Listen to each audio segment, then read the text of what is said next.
Time.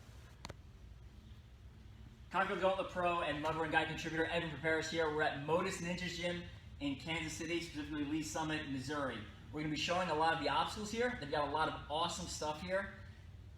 And also we're going to be sharing a bunch of tips and techniques. So if you're not from Kansas City, you're going to want to stick with us because you can use the same tips and techniques at ninja gyms or OCR gyms nationwide.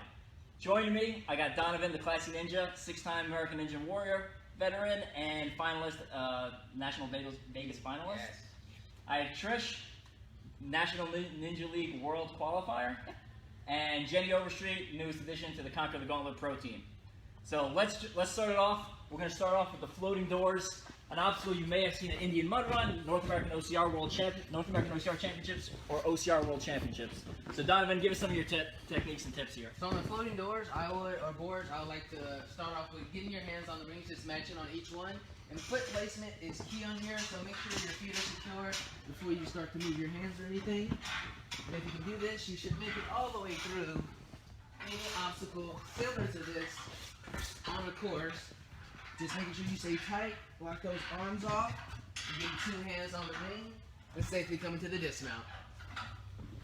So in addition to that, we're going to cover some more ninja type obstacles. So we actually got Jenny Overstreet over here, going to demonstrate the jumping spider. Alright, with jumping spider, you want to go from the trampoline to transition to the wall and press out with your hands and your feet applying pressure. And you want to shift that pressure from your hands to your feet as you move down the wall.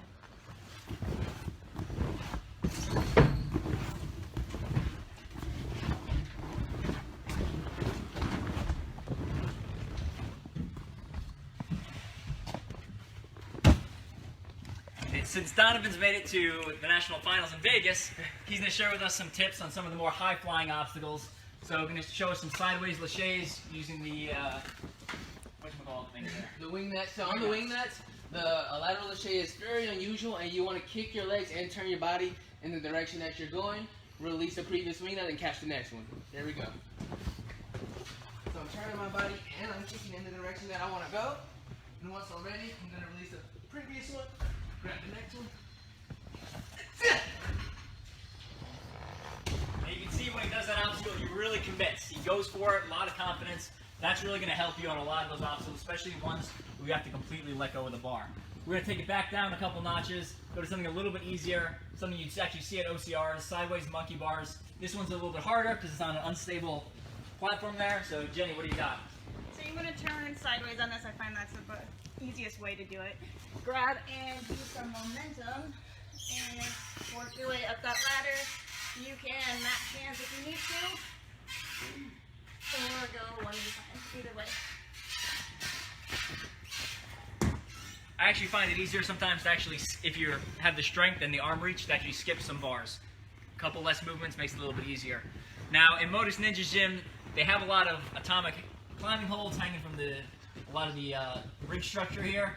But one of the things we're going to go over is bungees. Now bungees, we've seen them at Conquer the Gauntlet, even Tough Mudder had them in their hanging tough obstacle at one point. So Tricia, give us some techniques on preparing crossing bungees. So whenever you're a beginner, number one, you don't want to grab above the knot. You want to grab as high as you can in the middle, but try to stay away from the bottom.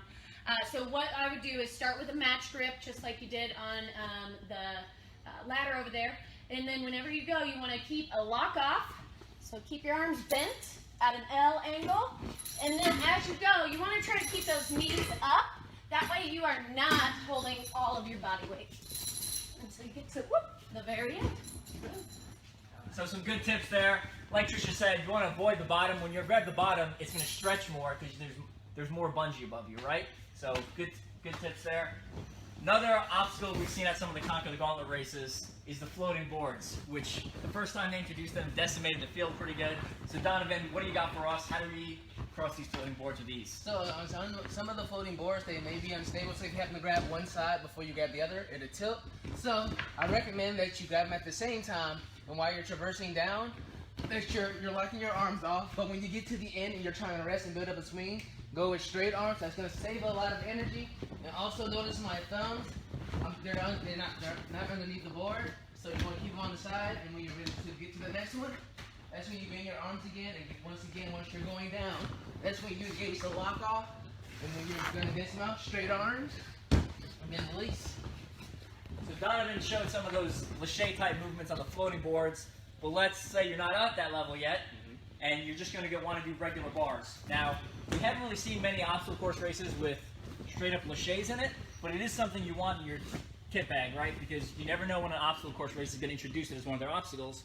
And then on top of that, sometimes on a rig, you can actually skip holds if you know how to Laches. So Trish, what do you got on how to prepare? And So do to start a Laches, you have to generate a swing.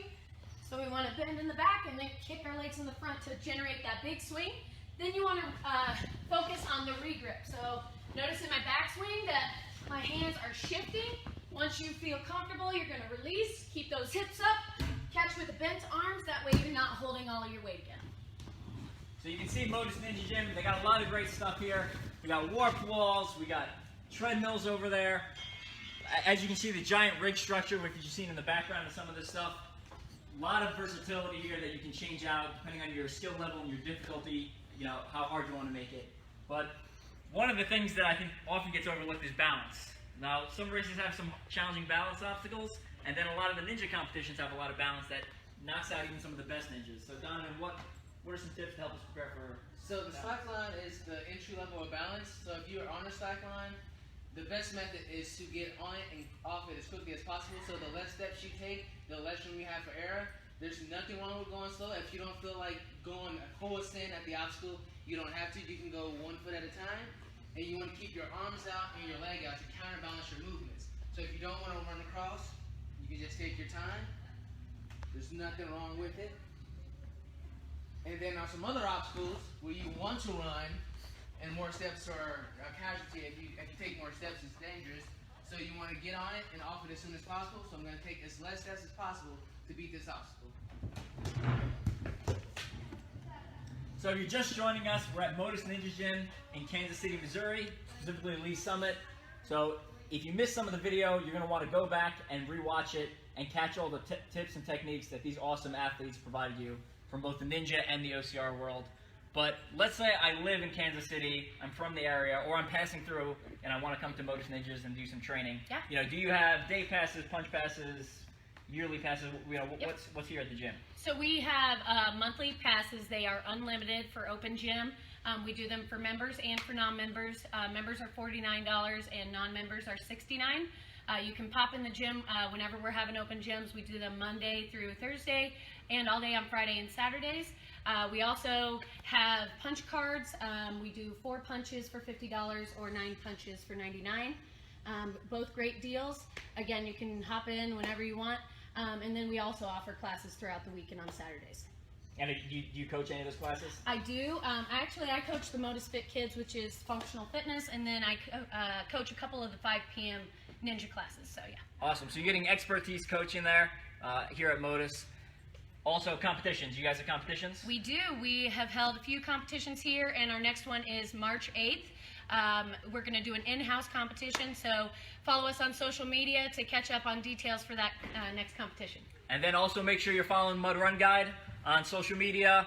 If you haven't seen or checked out OCR America 2 yet, make sure you check that out. I'm raising money for Folds of Honor, doing 8 days of Ultra-OCR, so around 26 miles a day for 8 days in a row at various locations between New York and Kansas City. So make sure you follow that. It's going to be awesome. Concludes here in Kansas City at KC Timber Challenge.